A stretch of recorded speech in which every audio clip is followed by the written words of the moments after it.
Olá, seja bem-vindo a Ler Espiritismo Juntos. Eu me chamo Dani Caro e nós nos encontramos aqui todos os dias para ler um pouquinho sobre Espiritismo. E o que escolhemos para começar esse nosso projeto, essa nossa conversa, foi o livro Nosso Lar. A ideia é lermos toda a série A Vida no Mundo Espiritual, psicografado por Francisco Cândido Xavier, o nosso querido Chico Xavier, pelo espírito André Luiz. E o primeiro livro desta série é Nosso Lar, a obra Nosso Lar. Essa obra que ficou tão conhecida, virou filme, depois teve Nosso Lar 2, enfim. Se está chegando agora, seja bem-vindo, retorna nas lives anteriores para ter inteirado o assunto, porque nós já estamos no capítulo 37, tá passando rápido e nós estamos aprendendo muito, então não tem como não partir daqui. Volta lá, escuta as outras lives, são rapidinhas, tenta ter teu livro físico ou virtual, para acompanhar, porque o gostoso é a gente ler juntos, né? Ter a leitura, assim, o visual, né? Escutar, e assim a gente aprende e faz do nosso dia um momento muito gostoso, né? De aprendizado. Vamos tornar a leitura um hábito diário, né? Que essa é uma das premissas aqui do nosso encontro, tornar a leitura um hábito diário, né? E escolhemos aqui o Espiritismo que nós amamos, né? Este tema. Mas vamos lá, sem conversa, vamos para o nosso assunto. André Luiz foi salvo do umbral, bem resumidamente, se recuperou, está na colônia espiritual, na cidade espiritual Nosso Lar, recebeu permissão para trabalhar, está aprendendo tanta coisa nesse trabalho novo. Ele começou, já dobrou plantão, olha, tá muito incrível. E aqui, no capítulo 37, vai acontecer algo que o capítulo se chama a preleção da ministra. André vai escutar uma palestra, ele está muito ansioso, mas vamos lá, sem spoiler, vamos ler. Vamos ler. Deixa eu só ajustar aqui, desculpa. Capítulo 37, a preleção da ministra. No curso de trabalhos do dia imediato, grande era o meu interesse pela conferência da ministra veneranda. Ciente de que necessitaria permissão, entendi-me com Tobias a respeito. Ele precisava de autorização para sair do trabalho, para ir assistir a palestra da ministra veneranda. Essas aulas, disse ele, são ouvidas somente pelos espíritos sinceramente interessados. Os instrutores aqui não podem perder tempo. Fica você, desse modo, autorizado a comparecer com os ouvintes que se contam por centenas, entre servidores e abrigados dos ministérios da regeneração e do auxílio. Então, olha só, o que Tobias quis dizer para André? Que bom, André, que tu quer ir, mas assim, vai se realmente estiver interessado em escutar, porque aqui ninguém tem tempo para perder, né? Esses instrutores, todo mundo que vai exercitar uma tarefa, vai falar, o tempo de todos aqui é valioso, então só vai se tiver realmente interessado, né? Isso que ele tá falando aqui para André.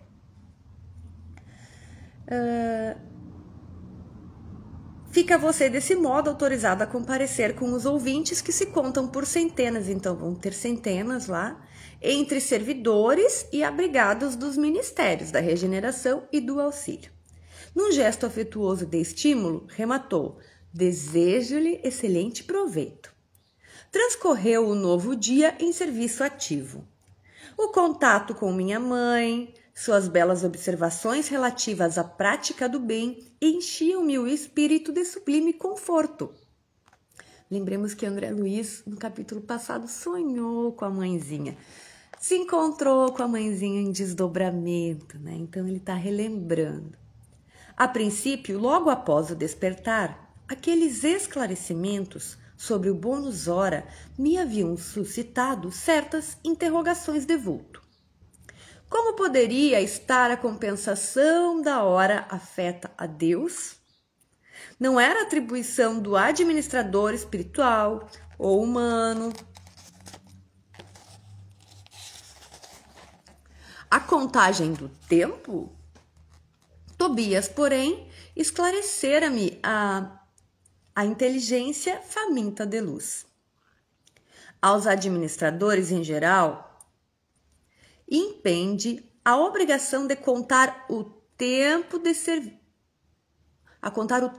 serviços, sendo justo, igualmente, instituírem elementos de respeito e consideração ao mérito do trabalhador, mas, quanto ao valor essencial do aproveitamento justo, só mesmo as forças divinas podem determinar com exatidão. Há servidores que, depois de 40 anos de atividade especial, dela se retiram com a mesma incipiência da primeira hora, provando que gastaram tempo sem empregar dedicação espiritual. Assim como existem homens que, atingindo 100 anos de existência, dela saem com a mesma ignorância da idade infantil. Tanto é precioso o conceito de sua mamãe, disse Tobias, que basta lembrar as horas dos homens bons e dos maus. Nos primeiros, transformam-se em celeiros de bênçãos do eterno. Nos segundos, em látegos de tormento e remorso, como se fossem entes malditos. Cada filho acerta contas com o pai, conforme o emprego da oportunidade ou segundo suas obras. Essa contribuição de esclarecimento auxiliou-me a ponderar o valor do tempo em todos os sentidos. Então, André Luiz está refletindo sobre o aprendizado do capítulo anterior, onde ele se encontrou com sua mãe em desdobramento, que quis parabenizá-lo pelo primeiro dia de trabalho, que tinha sido exitoso, que ela estava orgulhosa, e ela queria esclarecer algo no tocante a essa relação de tempo de trabalho e mérito, né? Que a mãezinha de André Luiz quis dizer para ele que se existe a questão do bônus hora, que conta o tempo, né? Mas que a verdadeira contagem do servir, quem faz é Deus. A relação da criatura com Deus. Porque para Deus o que importa é a intenção daquele espírito ao servir. É basicamente isso, né? Que a mãezinha quis explicar, que Tobias está aqui reafirmando, tentando explicar para André Luiz, né? Que ele ainda tá, como pode isso, né? Como pode o tempo não ser contado, né? A contagem do tempo não ser o primordial, ainda é meio confuso, porque é uma forma diferente, é uma forma nova para André e para nós também, né? De ver o mérito do trabalho, né? O tempo, a contagem, enfim, são relações novas, conceitos novos que mexem com André e mexem conosco também, né? Até pra gente pensar que às vezes não é só tempo, a quantidade de tempo que a gente gasta numa tarefa, né? A quantidade de esforço empregado, não é isso? E conta também, claro. Mas para Deus conta a intenção. Isso que vem falando aqui. Então vamos lá. Chegada a hora destinada à preleção da ministra, que se realizou após a oração vespertina, dirigi-me em companhia de Narcisa e Salústio para o grande salão em plena natureza. Então, eles foram, né? Estão se dirigindo. Vamos lembrar dos salões que eles já falaram aqui, que tem muitos na natureza, em meio aos bosques, né? São salões naturais, lindíssimos. Então, eles estão se dirigindo a um desses. Verdadeira maravilha é o recinto verde, onde grandes bancos de relva nos acolheram confortavelmente, confortadoramente. Flores variadas, brilhando à luz de belos candelabros, exalavam um delicado perfume. Calculei a assistência em mais de 1000 pessoas. Na disposição comum da grande assembleia, notei que 20 entidades se assentavam em local destacado entre nós outros, e a eminência florida, onde se via a poltrona da instrutora. A uma pergunta minha, Narcisa explicou. Estamos na assembleia de ouvintes. Aqueles irmãos que se conservam em lugar de realce são os mais adiantados na matéria de hoje. Companheiros que podem interpelar a ministra. Adquiriram esse direito pela aplicação do assunto, condição que poderemos alcançar também por nossa vez. Então, André chegou, perguntou quem são, né? Quem vai sentar lá naqueles 20 lugares que estão em destaque, né? Tinha o lugar da ministra veneranda, que vai falar em destaque, mas tinha outros 20 lugares.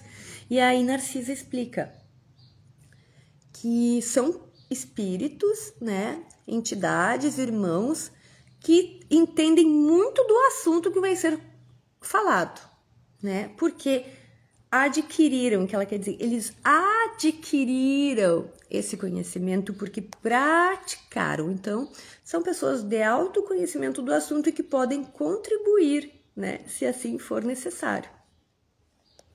E André vai perguntar para Narcisa: não pode você figurar entre elas? Indaguei. Não. Por enquanto, posso sentar-me ali somente nas noites em que a instrutora verse o tratamento dos espíritos perturbados. Há, porém, irmãos que ali permanecem no trato de várias teses, conforme a cultura já adquirida. Muito curioso o processo, aduzi, né? André falou. Muito curioso esse processo. O governador, prosseguiu a enfermeira explicando, determinou essa medida nas aulas e palestras de todos os ministros, a fim de que os trabalhos não se convertessem em desregramento da opinião pessoal, sem base justa, com grave perda de tempo para o conjunto. Quaisquer dúvidas, quaisquer pontos de vista verdadeiramente úteis poderão ser esclarecidos ou aproveitados, mas tendo em vista o momento adequado. Mal acabara de falar, e eis que a ministra veneranda penetrou no recinto em companhia de 2 senhoras, de porte distinto, que Narcisa informou serem ministras da comunicação. Veneranda espalhou com a simples presença enorme alegria em todos os semblantes. Já bem, né? O poder dessa ministra, só de chegar, todo mundo já se alegrou. Olha que incrível. Não mostrava a fisionomia de uma velha, o que contrastava com o nome. Sim, o semblante de nobre senhora de idade madura, cheia de simplicidade, sem afetação. Bom, então vamos dar uma paradinha aqui, rapidamente. O que Narcisa explicou, né? Que aqueles espíritos, os 20 que ficam sentados ali, então, adquiriram, né, poder sentar ali porque tem conhecimento aplicado do assunto da noite, né? E que isso foi tomado para que não parecesse ali a explanação uma opinião pessoal, né? E que todos pudessem ver que aquele assunto é constituído de prática, de aplicabilidade, né? É uma forma de interação, de contribuir também, né? Para que não haja dúvidas, né? Da parte do público, dos que estão ali escutando, da importância, né? Do assunto e do conhecimento de todos aqueles ali têm sobre aquele assunto que vai ser ali explanado naquela noite, né? E aí chegou Veneranda, que é a ministra que vai falar, acompanhada de outras 2 ministras da comunicação, que encantou, né? Tirou sorriso só de chegar. Imagina só, né? A energia, né? O semblante desse espírito de luz, vamos dizer assim. E André quer dizer assim que ela não tinha uma aparência de velha, né? Como a gente espera. Ai, a ministra venerando. Não, ela tinha uma senhora cheia, né? Claro, uma senhora, mas cheia assim de vida, né? De coisas boas, como ele fala aqui. Cheia de simplicidade, mas sem afetação, né? Depois de palestrar ligeiramente com os 20 companheiros como a informar-se das necessidades dominantes na Assembleia, em geral, com relação ao tema da noite, começou por dizer: então a veneranda chegou, conversou com os 20 que estavam ali, quais serão as dúvidas, que temas que nós podemos falar sobre o assunto, né? Depois de uma pequena reunião, a ministra veneranda vai começar a falar. Como sempre, não posso aproveitar a nossa reunião para discursos de longa tiragem verbal, mas aqui estou para conversar com vocês, relacionando algumas observações sobre o pensamento. Então, que ela começa dizendo: não vou ficar horas aqui falando, e sim vamos aproveitar para ter uma conversa útil sobre o que vocês querem saber, né? Coisa que aquelas entidades ali já tinham feito um levantamento sobre o que eles iam falar. Encontram-se entre nós, no momento, algumas centenas de ouvintes que se surpreendem com a nossa esfera, cheia de formas análogas às do planeta. Não haviam apreendido que o pensamento é linguagem universal? Não foram informados de que a criação mental é quase tudo em nossa vida? São numerosos os irmãos que formulam semelhantes perguntas. Todavia, encontraram aqui a habitação, o utensílio e a linguagem terrestre. Não podemos esquecer que temos vivido até agora, e aqui está entre parênteses, referindo-nos à existência humana, fecha parênteses, em velhos círculos de antagonismo vibratório. O pensamento é a base das relações espirituais dos seres entre si. Mas não olvidemos que somos milhões de almas dentro do universo, algo insubmissas ainda às leis universais. Não somos, por enquanto, comparáveis aos irmãos mais velhos e mais sábios, próximos do divino, mas milhões de entidades a viverem nos caprichosos mundos inferiores do nosso eu, entre aspas também. Os grandes instrutores da humanidade carnal ensinam princípios divinos, expõem verdades eternas e profundas nos círculos do globo. Em geral, porém, nas atividades terrenas, recebemos notícias dessas leis sem nos submetermos a elas e tomamos conhecimento destas verdades sem lhes consagrarmos nossas vidas. Será crível que, somente por admitir o poder do pensamento, ficasse o homem liberto de toda a condição inferior? Impossível. Uma existência secular na carne terrestre representa período demasiadamente curto para aspirarmos à posição de cooperadores essencialmente divinos. Informamo-nos a respeito da força mental no aprendizado mundano, mas esquecemos que toda a nossa energia nesse particular tem sido empregada por nós em milênios sucessivos nas criações mentais destrutivas ou prejudiciais a nós mesmos. Somos admitidos aos cursos de espiritualização nas diversas escolas religiosas do mundo, mas com frequência agimos exclusivamente no terreno das afirmativas verbais. Ninguém, todavia, atenderá ao dever apenas com palavras. Ensina a Bíblia que o próprio Senhor da vida não estacionou no verbo e continuou o trabalho criativo na ação. Todos sabemos que o pensamento é força essencial, mas não admitimos nossa milenária viciação no desvio dessa força.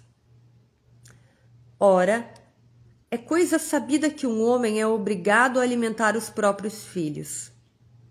Nas mesmas condições, cada espírito é compelido a manter e nutrir as criações que lhe são peculiares. Uma ideia criminosa produzirá gerações mentais da mesma natureza.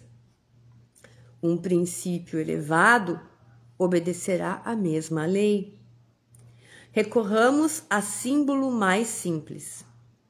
Após elevar-se às alturas, a água volta purificada, veiculando vigorosos fluidos vitais no orvalho protetor ou na chuva benéfica. Conservemo-la com os detritos da terra e falaemos habitação de micróbios destruidores. O pensamento é força viva em toda parte. É a atmosfera criadora que envolve o pai e os filhos, a causa e os efeitos no lar universal. Nele, transformam-se homens em anjos a caminho do céu, ou se fazem gênios diabólicos a caminho do inferno. Apreendem vocês a importância disso? Certo, nas mentes envolvidas, entre os desencarnados e encarnados, basta o intercâmbio mental sem necessidade das formas. E é justo destacar que o pensamento em si é a base de todas as mensagens silenciosas da ideia, nos maravilhosos planos da intuição, entre os seres de toda espécie. Dentro desse princípio, o espírito que haja vivido exclusivamente em França poderá comunicar-se no Brasil, pensamento a pensamento, prescindindo de forma verbalística especial, que neste caso será sempre a do receptor. Mas isso também exige afinidade pura. Não estamos, porém, nas esferas de absoluta pureza mental, onde todas as criaturas têm afinidades entre si. Afinamo-nos uns com os outros em núcleos insulados e somos compelidos a prosseguir nas construções transitórias da Terra, a fim de regressar aos círculos planetários com maior bagagem evolutiva. Nosso lar, portanto, como cidade espiritual de transição, é uma bênção a nós concedida por acréscimo da misericórdia, para que alguns poucos se preparem à ascensão e para que a maioria volte à Terra em serviços redentores. Compreendamos a grandiosidade das leis do pensamento e submetamo-nos a elas desde hoje. Depois de longa pausa, a ministra sorriu para o auditório e perguntou: quem deseja aproveitar? Logo após, suave música encheu o recinto de cariciosas melodias. Veneranda conversou ainda por muito tempo, revelando amor e compreensão, delicadeza e sabedoria. Sem qualquer solenidade nos gestos, para evidenciar o término da conversação, findou a palestra com uma pergunta graciosa. Quando vi os companheiros levantarem-se para as despedidas ao som da música habitual, indaguei de Narcisa surpreendido. Que é isso? Acabou a reunião? A enfermeira bondosa esclareceu sorridente. A ministra veneranda é sempre assim. Finaliza a conversação em meio ao nosso maior interesse. Ela costuma afirmar que as preleções evangélicas começaram com Jesus, mas ninguém pode saber quando e como terminarão. E aqui terminou a leitura do capítulo 37, que se chama A Preleção da Ministra. Bom, eu fiz uma leitura aqui bastante longa, porque optei por não interromper o discurso da ministra veneranda no meio, para a gente conversar. É de uma riqueza esse discurso, é até difícil da gente tentar fazer um comentário, um resumo. Mas o que deu a entender, e aqui fica o convite para que cada um retorne nesse capítulo, leia quantas vezes achar necessário, se precisar busque auxílios, subsídios em outras obras.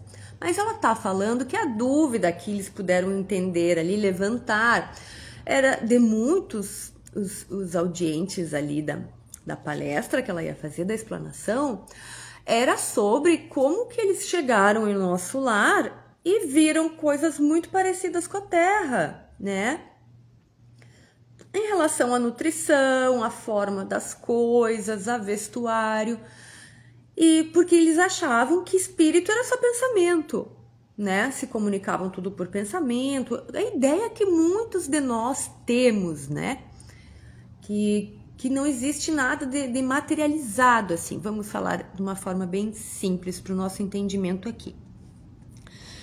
E ela quis explicar que sim, que o pensamento tem todo este poder que a gente aprende na Terra, que vários orientadores falam sobre a força do pensamento, que a gente cria através do pensamento. Tudo isso existe, tudo isso é real, mas que não vai acima da lei da natureza, da lei natural, das leis de Deus, que nos dizem, nos ensinam, nos submetem à lei do progresso, que é uma das leis. Então as coisas vão evoluindo, não dão saltos. Não estaríamos nós preparados. E que aprendizado tiraríamos de grandes saltos, Então ela usa muitos pequenos exemplos, E ela vem colocando isso do porquê é assim, Ela fala, inclusive, que uma existência secular é muito pouco, né, para um espírito imortal, para uma vida, porque a vida é uma só, né? Nós já conversamos sobre isso aqui. Nós temos uma vida e várias existências, né? Então, uma existência é um soprinho para uma vida, para a vida de um espírito, né? Então, ela fala sobre isso também e que isso serve para que a gente vá criando as relações através do nosso mérito, da nossa vontade de desenvolvimento, porque se ganhamos todas as ferramentas de Deus, da divindade, para nós desenvolvermos, a vontade parte do espírito, né? A vontade de se desenvolver. Ela fala aqui também sobre isso, que a gente pode ir em direção ao bem ou em direção ao mal, né? E que muitos ainda, e ela fala, muitos aqui onde estamos ainda estão na direção do mal, né? E que sim, que o pensamento, que essa comunicação, essa força, num cenário ideal, ela acontece, mas que nós, no estágio em que estamos, nos afinizamos por afinidade com as relações que construímos e que construímos através das ações, né? Das nossas ações, dos nossos pensamentos, das nossas inclinações, da onde estão os nossos pensamentos, né? É uma construção pessoal e individual de cada um. É um tema muito gostoso de se falar, que demanda bastante tempo, mas especialmente bastante reflexão, né? Muita reflexão, que esse capítulo também fala aqui um pouco disso, sobre o quanto o tempo, né? André Luiz começa o capítulo falando da relação tempo e mérito, né? O quanto cada um dá de si, o quanto cada um deseja refletir, internalizar e promover a sua mudança. Bom, é muito assunto, né? E aí termina, né, uma forma muito especial que essa ministra termina as preleções dela, né? Ela simplesmente termina, né? Faz uma pergunta e encerra. E aí André Luiz diz, como assim? Terminou? Né? E Narcisa explica, não, é uma característica da ministra veneranda, ela termina assim as palestras dela, as explanações, porque ela diz que Jesus começou, né, na evangelização, mas terminar, ninguém sabe quando vai ser. Então é uma forma diferenciada, particular da ministra veneranda terminar as suas falas. Obrigada por hoje, gratidão à espiritualidade que nos acompanha, nos assiste. Fiquemos todos com Deus. Até a próxima, se Deus quiser, se Ele quiser, que assim seja.